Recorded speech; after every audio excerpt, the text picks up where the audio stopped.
ચારણની દીકરી બોલી છે હવે તારા ઘોડાના પાદરે ઘોડાના ડાબલે 1800 પાદર આપું માનજે હું ખોડિયાર બોલીશું આઈ થયો તેદી નો તો 1800 પાદરના ધણી તેદી ભાવનગર મહારાજા નહોતા એ તો આનો હાથ પડી ગયો જગદંબા ખોડિયારનો માથે એનો વિવેક જોયો એની નમ્રતા જોઈએ અને તેદી માથે હાથ મૂકીને એટલું કીધું તું મંડ ઘોડાને હાંકવા તારા ઘોડાના ડાબલે જો 1800 પાદર આપું માનજે હું ચારણની દીકરી ખોડિયાર બોલીશું તેદી દુહો લખાણો ધરતી ને નહોતો ધણી અન નત કરતી નગતા અરે તને વરી તોય વગતા હવે પેરમના ધણી બાપ એક બે નહીં 1800 પાદરનો ધણી જન બનાવી દીધો ઈ જગદંબા ખોડિયાર જે રાજપરામાં બેઠી હોય રોઈશાળામાં બેઠી હોય અને રાણના પાદરમાં બેઠી છે કબીર કુવા એકે પનહારી અનેક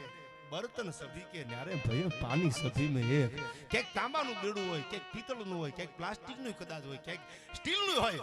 તત્વો જુદા છે બાકી માં તો એક જ છે મઢડામાં